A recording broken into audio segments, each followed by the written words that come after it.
नमस्कार, धर्म कथा में आपका स्वागत है। इस कार्यक्रम में हम आपको बताते हैं विभिन्न धर्मों से जुड़ी मान्यता और अद्भुत कथाएं। इसी क्रम में आज हम आपको लेकर चलते हैं एक ऐसे दिव्य स्थान पर जिसकी महिमा विश्व विख्यात है।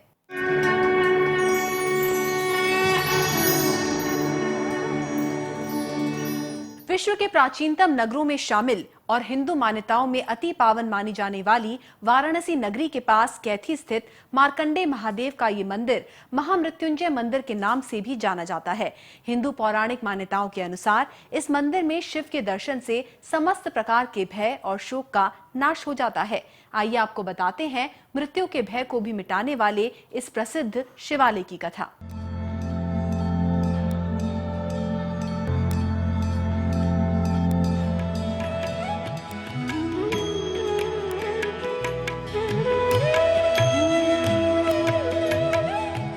परम पावन सिद्ध और सारी मनोकामनाओं की पूर्ति करने वाला मार्कंडेय महादेव मंदिर। माना जाता है कि यहाँ भोलेनाथ शिव शंकर स्वयंभू शिवलिंग के रूप में विराजमान है। हिंदुओं के प्रमुख धार्मिक स्थलों में शामिल काशीराज दिवोदास की बसाई इस दूसरी काशी को कैथी के नाम से जाना जाता है। हिंदू मान्यताओं के अनुसार कैथी का इतिहास भगवान भोलेनाथ की जटा में चंद्रमा के होने के इतिहास से भी बताया जाता है। महाभारत के वन पुराण में एक श्लोक मिलता है कि श्री महाभारते वन पुराण युधिष्ठिर प्रतिनारदी वचनम मार्कंडेय यश राजेंद्र तीर्थमासा दुर्लभम गंगा गोमती च संगमे लोक विश्वते अग्निष्टोमाकुलं च समुद्रते। युधिष्ठिर सहित पांचों पांडवों को नारद जी यहाँ लेकर आते हैं और युधिष्ठिर जी से नारद जी कहते हैं, हे राजेंद्र, मार्कंडेय ऐसा तीर्थ होना दुर्लभ है। गंगा और गोमती के संगम पर स्थित है। यहाँ स्नान करके एक लोटा जल चढ़ाने से एक अग्निष्टोम यज्ञ का फल मिलता है, पूरे कुल का उद्धार हो जाता है। मार्कंडेय मंदिर से जुड़ी पौराणिक कथा के अनुसार मृकंड ऋषि अति पावन नैमिषारण्य में तपस्या करने वाले 88,000 परम ज्ञानियों में से एक थे। पुत्रहीन मृकंड ऋषि तथा उनकी पत्नी मरंदती जब नैमिषारण्य में तपस्यारत थे तो संतानहीन होने के कारण लोग उन्हें ताना दिया करते थे। लोग नैमिषारण्य में 88,000 ऋषि तपस्या करते थे। इसमें सबसे बड़े प्रकांड ज्ञानी जो है मृकंड ऋषि थे, जिनके पास कोई संतान नहीं था। तो सभी ऋषियों ने मिलकर ताड़ना दिया, बिना पुत्रों गति नास्ति, कि हे महर्षि, तुम बहुत बड़े ज्ञानी हो लेकिन तुम्हारे पास पुत्र नहीं है तो तुम्हारी गति नहीं बनेगी। ऋषि मृकंड ज्ञानी थे, वो जानते थे कि उनके भाग्य में पुत्र नहीं है, फिर भी वो पुत्र प्राप्ति की कामना को रोक नहीं सके और विंध्याचल चले आए। वहाँ उन्होंने घोर तपस्या आरंभ की, जिससे प्रसन्न होकर ब्रह्मा जी ने कहा कि हे ऋषिवर, हमारी लेखनी को मिटाने वाले एकमात्र देवता भगवान शंकर ही हैं। आप भगवान शंकर की उपासना कर उन्हें प्रसन्न करें तो पुत्र प्राप्त कर सकते हैं। इसके बाद मृकंड ऋषि गंगा गोमती के संगम तपोवन में देवर्षि नारद की सलाह पर भगवान शंकर की घोर उपासना में लीन हो गए। कुछ वर्षों बाद इसी स्थान पर, जिसे कैथी कहते हैं, प्रसन्न होकर शिवजी ने उन्हें दर्शन दिए और वर मांगने को कहा। शिव जी प्रसन्न होते हैं, कहते हैं बेटा वर मांगो। उन्होंने कहा मुझे संतान चाहिए। तो शिव जी ने कहा तुम्हारे पास तो पुत्र का योग है नहीं, फिर भी मांगो, जैसा कैसा पुत्र चाहिए। उन्होंने कहा सर्वज्ञ दीर्घायु। शिव जी ने कहा नहीं, तुम्हें एक पुत्र मिलेगा, या तो सर्वज्ञ ले लो या तो दीर्घायु। कहे प्रभु मैं समझा नहीं। कहे सर्वज्ञ जिसकी आयु उम्र जो है सिर्फ 12 वर्ष होगी, और जो दीर्घायु होगा उसे वेद पुराण से किसी चीज का ज्ञान नहीं होगा। तो महर्षि ने कहा मुझे सर्वज्ञ चाहिए। इस तरह भगवान भोलेनाथ के आशीर्वाद से मृकंड ऋषि को बहुत ही विद्वान और यशस्वी पुत्र की प्राप्ति हुई। बालक को मृकंड ऋषि ने शिक्षा दीक्षा के लिए आश्रम तो भेज दिया, लेकिन समय बीतने के साथ बालक की अल्प आयु की चिंता मृकंड दंपति को सताने लगी। वो दुखी रहने लगे। पुत्र मार्कंडेय से माता पिता का दुख नहीं देखा गया और वो उनके दुखी होने का कारण जानने के लिए हठ करने लगा। उनकी हट के आगे विवश होकर मृकंड ऋषि ने उनके जन्म से जुड़ी सारी कथा उन्हें कह सुनाई। माता पिता की बातों को सुनकर बालक मार्कंडे ने कहा कि जब आप लोगों ने शिव तपस्या करके हमें प्राप्त किया, तो क्या मैं शिव की शरण में जाकर अपनी आयु नहीं बढ़ा सकता? बालक मार्कंडे ने इस संकट की घड़ी में भगवान भोलेनाथ की शरण ली और बालू की शिव प्रतिमा बनाकर लगातार कई वर्षों तक महामृत्युंजय का जप करता रहा। ओम त्र्यंबकं यजामहे सुगंधिं पुष्टिवर्धनम् उर्वारुकमिव बन्धनान् मृत्युर्मुक्षीयमामृतात्। महामृत्युंजय मंत्र का जप करते करते भोलेनाथ की तपस्या में लीन इस बालक की उम्र के 12 साल बीतने को आ गए थे। तो एक बार यमराज ने अपने दूत को मार्कंडे के प्राण लेने के लिए भेजा, लेकिन मंत्र जाप में लीन इस बालक के प्राण लेने में यमदूत असफल रहे। स्वयं भगवान महादेव ने उसे मार्कंडे के प्राण नहीं लेने दिए। आखिर भोलेनाथ अपने शरणागत की रक्षा क्यों न करते? इसके बाद स्वयं यमराज बालक मार्कंडे के प्राण लेने के लिए आए, तो बालक को शिव भक्ति में लीन देखकर ठिठक गए कि बालक मार्कंडे जो है तपस्या में लीन है। चंद्रशेखर चंद्रशेखर चंद्रशेखर पाहि माम, चंद्रशेखर चंद्रशेखर चंद्रशेखर रक्ष माम, चंद्रशेखर माश्रय मम किंकरस्यति वही मां। चंद्रशेखर माने भगवान शिव, वही माने यमराज कि मैं आपके आश्रित हूँ, तो यमराज हमारा क्या बिगाड़ सकता? वो स्वयंभू जो बड़ी वाली मूर्ति उस बालू के लिंग से स्वयंभू स्वयं जो है प्रकट होते हैं और यमराज को त्रिशूल तानते हैं मारने के लिए। शिव जी ने क्रोधित होते हुए यमराज को सचेत करते हुए कहा कि चाहे संसार इधर से उधर हो जाए, सूर्य और चंद्रमा बदल जाएं, किंतु मेरे परम भक्त मार्कंडे का तुम अनिष्ट नहीं कर सकते हो। इस प्रकार बालक मार्कंडे भगवान भोलेनाथ की कृपा से अमरत्व को प्राप्त हुए और मार्कंडे जी कहलाए। बनारस के कैथी का ये मंदिर मार्कंडे महादेव मंदिर के नाम से प्रसिद्ध हुआ। ये महामृत्युंजय मंत्र और भोलेनाथ की असीम कृपा का ही फल था, जिससे मार्कंडे जी अमर हो गए। इसीलिए हिंदू धर्म में महामृत्युंजय मंत्र को इतना सिद्ध माना गया है कि इससे मनुष्य समस्त प्रकार के सांसारिक भय से मुक्त हो जाता है।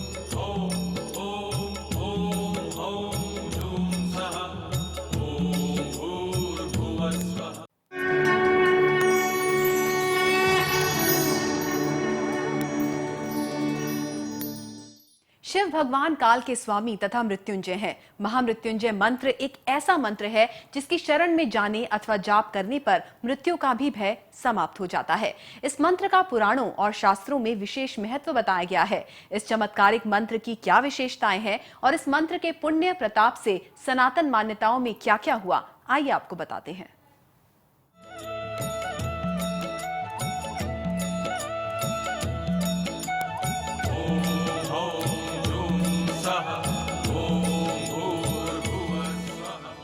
महामृत्युंजय मंत्र को मृत्यु पर विजय पाने वाला बताया गया है। ओम त्र्यंबकं यजामहे सुगंधिं पुष्टिवर्धनम् उर्वारुकमिव बन्धनान् मृत्योर्मुक्षीयमामृतात्। ये महामृत्युंजय मंत्र त्रयंबकम मंत्र, मृत संजीवनी मंत्र और रुद्र मंत्र के नाम से भी जाना जाता है। ये मंत्र सबसे पहले मार्कंडेय जी के पास था, जिसका कई वर्षों तक जप करने से वह अमरत्व को प्राप्त हुए। इसके बाद ये मंत्र मार्कंडेय जी से सती ने प्राप्त किया और ऋषि मुनियों समेत इस चमत्कारिक मंत्र का जप करके श्वसुर दक्ष प्रजापति द्वारा श्रापित अपने बहनोई चंद्रमा के क्षय होते शरीर को नष्ट होने से बचाया। ऋषि मुनियों ने महामृत्युंजय मंत्र को वेद का हृदय कहा है। चिंतन और ध्यान के लिए इस्तेमाल किए जाने वाले अनेक मंत्रों में गायत्री मंत्र के साथ इस मंत्र का सर्वोच्च स्थान है। मृत्यु के भयनाश तथा पूर्ण आयु की प्राप्ति के लिए शिवजी के महामृत्युंजय रूप की आराधना की जाती है। मृत्युंजय अपने भक्तों की अल्प मृत्यु और दुर्गति से रक्षा करता है। भगवान मृत्युंजय के ध्यान एवं उनके मंत्र के जप से निर्मित सुरक्षा को भेदने की क्षमता यमराज में भी नहीं है। तो मृत्युंजय मंत्र का तो उल्लेख बहुत ही सारे ग्रंथों में है। जहाँ व्यक्ति की आयु खत्म हो गई, वहाँ अगर उसके परिवारजनों ने या उस व्यक्ति ने स्वयं मृत्युंजय मंत्र का जाप किया तो वह कम से कम 2 या 5 साल तक जी सका। तो इससे भी पता चलता है कि मृत्युंजय मंत्र की प्रतिष्ठा ही इतनी अधिक है कि वह आपको आयु प्रदान करती है। प्राचीन मृत संजीवनी विद्या है महामृत्युंजय मंत्र। ये शाश्वत सत्य है कि जिसका जन्म हुआ है उसकी मृत्यु निश्चित है, किंतु हमें वेद, पुराण तथा अन्य शास्त्रों में मृत्यु के पश्चात इस चमत्कारिक मंत्र की सहायता से पुनः जीवित होने के वृतांत मिलते हैं। ऐसे अनगिनत वृतांत शास्त्रों में मिलते हैं जिससे स्पष्ट होता है कि भगवान शिव, जो महामृत्युंजय भगवान भी कहलाते हैं, रोग, संकट, दारिद्र्य, शत्रु आदि का शमन तो करते ही हैं, जीवन तक प्रदान करते हैं। ऋषि मार्कंडेय ने महामृत्युंजय मंत्र के बल पर अपनी मृत्यु को टाल दिया था। यमराज को खाली हाथ वापस यमलोक जाना पड़ा था। लंकापति रावण भी महामृत्युंजय मंत्र का साधक था। इसी मंत्र के प्रभाव से उसने 10 बार अपने 9 सिर काटकर उन्हें अर्पित कर दिया था। महर्षि वशिष्ठ, मार्कंडेय और शुक्राचार्य महामृत्युंजय मंत्र के साधक और प्रयोगकर्ता हुए हैं। शुक्राचार्य के पास दिव्य महामृत्युंजय मंत्र था, जिसके प्रभाव से वो युद्ध में आहत सैनिकों को स्वस्थ कर देते थे और मृतकों को तुरंत पुनर्जीवित कर देते थे। शुक्राचार्य ने रक्तबीज नामक राक्षस को महामृत्युंजय सिद्धि प्रदान कर युद्ध भूमि में रक्त की बूंद से संपूर्ण देह की उत्पत्ति कराई थी। महामृत्युंजय मंत्र के प्रभाव से गुरु द्रोणाचार्य को अश्वत्थामा की प्राप्ति हुई थी, जिसके बारे में धारणा है कि वो आज भी जीवित है तथा किंवदंतियों में नर्मदा नदी के किनारे घूमते बताए जाते हैं। ये मंत्र भगवान शिव को प्रसन्न कर उनकी असीम कृपा प्राप्त करने का माध्यम है। इस मंत्र का 1.25 लाख बार निरंतर जप करने से आने वाली अथवा मौजूदा बीमारियां तथा अनिष्टकारी ग्रहों का दुर्प्रभाव तो समाप्त होता ही है, इस मंत्र के माध्यम से अटल मृत्यु तक को टाला जा सकता है। इस बात का उल्लेख चारों वेदों में भी किया गया है। मृत्यु के भयनाश तथा पूर्ण आयु की प्राप्ति के लिए शिवजी के मृत्युंजय रूप की आराधना की जाती है। महामृत्युंजय मंत्र में अनंत शक्ति निहित है। हमारा सारा संसार सूक्ष्म जगत एवं शक्तियों के अधीन है। प्रत्येक व्यक्ति का जीवन नवग्रहों की चाल के फेर बदल से प्रभावित होता रहा है एवं जीवन में समस्याएं आती रहती हैं। महामृत्युंजय मंत्र के जाप से इन ग्रहों की शांति होती है, जिससे ये समस्याएं दूर हो जाती हैं। इसलिए महामृत्युंजय मंत्र को मास्टर की ऑफ द प्रॉब्लम सॉल्यूशन भी कहा जाता है। कहा जाता है कि जीवन में जब कभी भी ऐसा वक्त आए जब कोई रास्ता ना दिखे और प्राणी आत्महत्या तक की सोचने लगे, तब मनुष्य को भगवान शिव को समर्पित कर महामृत्युंजय मंत्र का जाप करना चाहिए। ऐसा करने से धीरे धीरे जीवन के सारे संताप नष्ट हो जाते हैं तथा भोलेनाथ उसे हर प्रकार से अभय कर देते हैं। साधकों के अनुसार महामृत्युंजय मंत्र में इतनी शक्ति होती है कि वो जीवन की गंभीर से गंभीर समस्या को चमत्कारिक ढंग से हल कर जीवन को नया आयाम दे सकता है।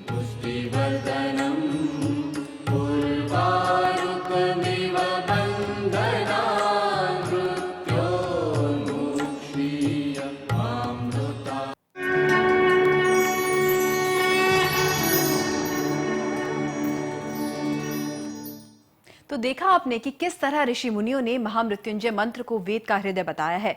मृत्यु के भय नाश तथा पूर्ण आयु की प्राप्ति के लिए शिवजी के मृत्युंजय रूप की आराधना की जाती है। इसी के साथ यहाँ रुकते हैं एक छोटे से ब्रेक के लिए। ब्रेक के बाद लौटेंगे तो आपको बताएंगे कि किस तरह तेजस्वी बालक मार्कंडेय शिव आराधना और महामृत्युंजय मंत्र के प्रभाव से अमरत्व को प्राप्त हुए थे।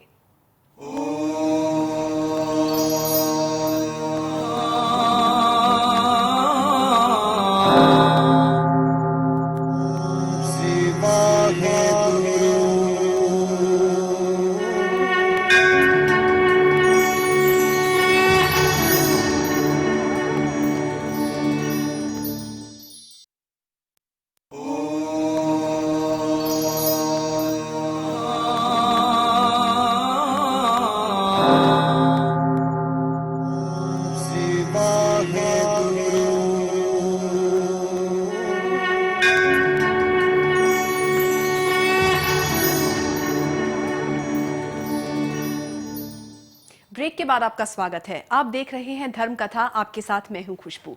भगवान शिव के परम भक्तों में से मार्कंडेय ऋषि एक थे। भक्तों, हिंदू मान्यताओं में ये आज भी जीवित बताए जाते हैं। बाल्यकाल से ही परम ज्ञानी और तेजस्वी बालक मार्कंडेय अल्पायु थे, लेकिन महामृत्युंजय मंत्र के प्रभाव से अमरत्व को प्राप्त हुए थे। लंबी साधना के अलावा मार्कंडेय ऋषि ने आध्यात्मिक, दार्शनिक और धार्मिक ग्रंथों की रचना भी की, जो आज भी हमें ज्ञान देकर मार्गदर्शन करते हैं। अश्वत्थामा बलिर्व्यासो हनुमानश्च विभीषणा कृपा परशुरामश्च सप्तैते चिरजीवना सप्तैतान् स्मरे नित्यं मार्कण्डेयम् अथ अष्टमं जीवेद वर्षशतं सोऽपि सर्वव्याधिर विवर्जिता। अर्थात ये 7 चिरंजीवी अश्वत्थामा, बलि, व्यास, हनुमान, विभीषण, कृपाचार्य, परशुराम, इनकी 7 चिरंजीवियों की प्रतिदिन स्तुति करने से तथा 8वें मार्कंडेय जी का नाम लेने से आपकी व्याधियां दूर हो जाती हैं तथा आप 100 वर्ष तक जीते हैं। अमरत्व प्राप्त करने के बाद मार्कंडेय ऋषि तपस्या करने पहाड़ों पर चले गए। इन्होंने तय कर लिया था कि भगवान शिव की कृपा से प्राप्त जीवन को जन कल्याण में ही समर्पित करेंगे। उन्होंने कई वर्षों तक कठोर तपस्या की और फिर कई ग्रंथों और पुराणों की रचना की, जिनमें मार्कंडेय पुराण, वेदांत दर्शन, संक्षिप्त महापुराण, शिव पुराण और बाल मुकुंद अष्टकम प्रमुख हैं। मार्कंडेय पुराण मुख्यतः दुर्गा चरित्र और दुर्गा सप्तशती के लिए प्रसिद्ध है, इसीलिए इसे शाक्त संप्रदाय का पुराण कहा जाता है। इसमें ऋषि ने मानव कल्याण के लिए सभी तरह के नैतिक, सामाजिक, आध्यात्मिक और भौतिक विषयों का समावेश किया है। गरुड़ पुराण की तरह मार्कंडेय पुराण में भी पाप, कर्म और उनके फलों का उल्लेख मिलता है। इसमें सत्यवादी राजा हरिश्चंद्र की कहानी भी वर्णित है कि किस तरह उन्होंने अपने वचन और धर्म के पालन के लिए राजपाट का त्याग तो किया ही, खुद को और अपनी अर्धांगिनी तक को बेच दिया। इसमें ऋग्वेद की भांति अग्नि, इंद्र, सूर्य आदि देवताओं का विशद विवेचन और गृहस्थाश्रम, दिनचर्या, नित्य कर्म आदि की विस्तृत चर्चा है। भगवती दुर्गा की महिमा का परिचय देने वाले मार्कंडेय पुराण में दुर्गा सप्तशती की कथा एवं महात्म्य, हरिश्चंद्र की कथा, मदालसा चरित्र, अत्रि अनसुईया की कथा और दत्तात्रेय की कथाओं का विस्तृत वर्णन किया गया है। इस पुराण में धनोपार्जन के उपायों का वर्णन पद्मिनी विद्या के माध्यम से प्रस्तुत किया गया है। साथ ही राष्ट्रहित में धन त्याग की प्रेरणा भी दी गई है। इसमें संन्यास की बजाय गृहस्थ जीवन में निष्काम कर्म पर विशेष बल दिया गया है। मार्कंडेय पुराण में विष्णु, महेश, सूर्य, अग्नि, दुर्गा, सरस्वती सभी का समान रूप से आदर किया गया है। लेकिन मार्कंडेय पुराण को मुख्यतः शाक्त संप्रदाय का पुराण कहा जाता है। भगवती दुर्गा के चरित्र तथा दुर्गा सप्तशती के तीनों पौराणिक आख्यानों का वर्णन होने के कारण ये पुराण विशेष लोकप्रिय है। मार्कंडेय पुराण में भगवती दुर्गा की उत्पत्ति, उनके हाथ से महिषासुर, मधु, कैटभ, शुंभ निशुंभ, रक्तबीज आदि दैत्यों के वध तथा राजा सूरत व समाधि वैश्य द्वारा भगवती दुर्गा से वरदान प्राप्त करने की कथाएं वर्णित हैं। मूलतः 700 श्लोकों और 13 अध्यायों से युक्त दुर्गा सप्तशती मार्कंडेय पुराण से ही ली गई है। हमारे देश में किसी भी काल में जितने दार्शनिक संप्रदाय मत मतांतर हुए हैं, वो सभी वेदांत दर्शन के अंतर्गत आते हैं।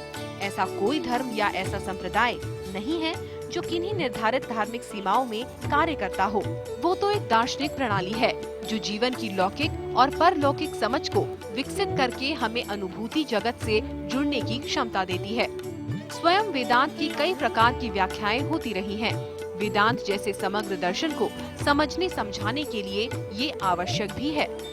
आधुनिक विचारधारा के अनुसार व्यास सूत्र को ही वेदांत दर्शन का आधार माना जाता है, लेकिन सभी वेदांती 3 तथ्यों पर एकमत हैं। वो ईश्वर, वेदों के श्रुत रूप तथा सृष्टि चक्र को मानते हैं। मार्कंडेय जी रचित एक अन्य प्रमुख पुराण है शिव पुराण। इसमें पर ब्रह्म परमेश्वर के शिव यानी कल्याणकारी स्वरूप का तात्विक विवेचन, रहस्य, महिमा एवं उपासना का वर्णन है। भगवान शिव मात्र पौराणिक देवता ही नहीं, वो पंच देवों में प्रधान अनादि सिद्ध परमेश्वर माने जाते हैं। बाल मुकुंद अष्टकम ग्रंथ में मार्कंडेय ऋषि ने भगवान श्री कृष्ण के बाल्यकाल का वर्णन किया है और ये ग्रंथ दक्षिण भारत में विशेष प्रसिद्ध और लोकप्रिय है। जाहिर है मार्कंडेय जी ने महामृत्युंजय मंत्र के प्रभाव और शिव कृपा से प्राप्त जीवन से मानव समाज को ऐसा ज्ञान और भक्ति का मार्ग बतलाया है जिससे वो अपने जीवन को धन्य बना सकते हैं।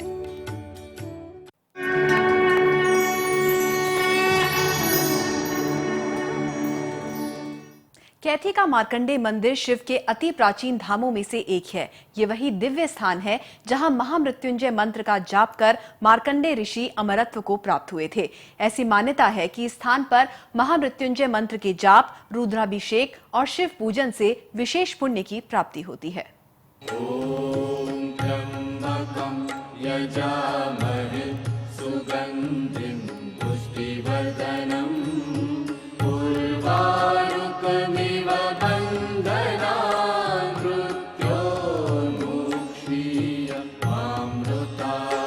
महामृत्युंजय मंत्र एक चमत्कारी मंत्र है और बनारस का ये मंदिर वो जगह है जहां आकर अल्पायु मार्कंडेय न केवल दीर्घायु हुए बल्कि अमृतत्व को भी प्राप्त हुए थे। त्रेता युग में लंकापति रावण भी महामृत्युंजय मंत्र का साधक था। इसी मंत्र के प्रभाव से उसने 10 बार अपने 9 सिर काटकर भगवान भोलेनाथ को अर्पण किए थे। हिंदू मान्यताओं में ये मंत्र मृत संजीवनी विद्या के तौर पर माना जाता है।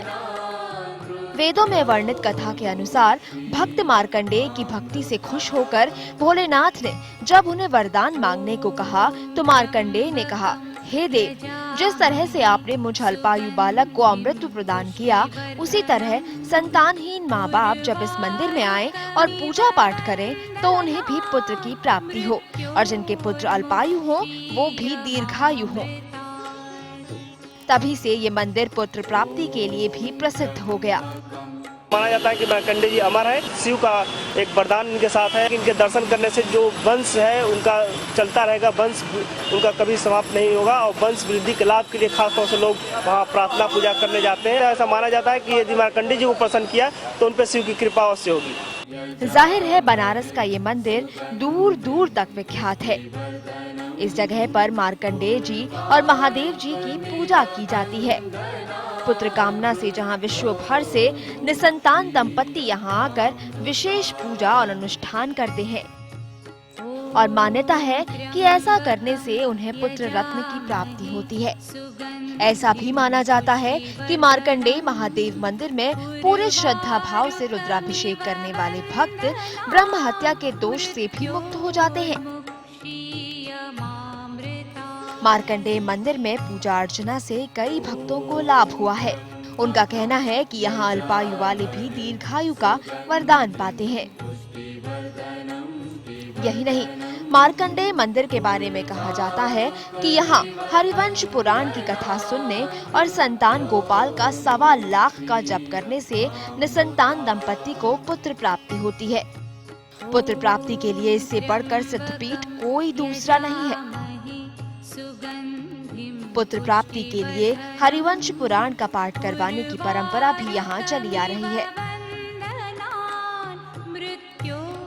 निसंतान दंपति पीत वस्त्र धारण कर गांठ जोड़कर यहाँ पुत्र प्राप्ति के लिए हरिवंश पुराण का पाठ करवाते हैं। ऐसी मान्यता है कि यहाँ पराक्रमी राजा रघु ने 11 बार हरिवंश पुराण का पारायण किया था, जिससे उन्हें उनका उत्तराधिकारी प्राप्त हुआ था। यही नहीं, राजा दशरथ ने भी इसी स्थान पर पुत्र प्राप्ति के लिए श्रृंगी ऋषि से पुत्रेष्टि यज्ञ कराया था। इसके बाद राजा दशरथ को राम जैसे 4 पुत्रों की प्राप्ति हुई थी। माना जाता है कि त्रेता युग में भगवान राम ने रावण वध के बाद यहाँ आकर मार्कंडेय महादेव का रुद्राभिषेक किया था।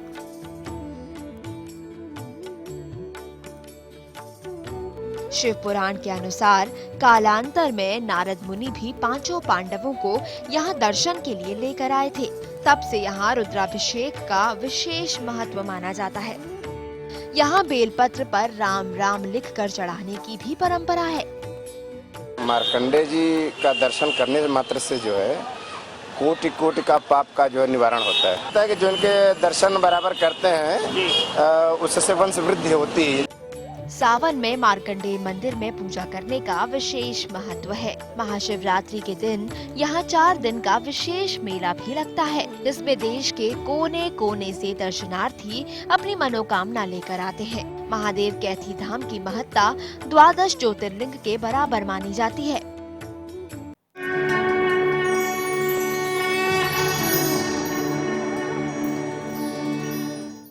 आज की धर्म कथा में हमने आपको महामृत्युंजय मंत्र, मार्कंडेय ऋषि तथा बनारस के मार्कंडेय महादेव मंदिर के बारे में बताया। आपको हमारा ये कार्यक्रम कैसा लगा? अपनी राय और सुझाव हमें जरूर भेजिए। हमारा पता है Bhaskar news A147 sector 63 Noida 201301। हमारा ईमेल आईडी है dharmkatha@bhaskarnews.org और हमारा फोन नंबर है 1800-300-2530। अगले एपिसोड में हम फिर आएंगे कुछ और रोचक धर्म कथाएं लेकर। तब तक के लिए मुझे दीजिए इजाजत। नमस्कार।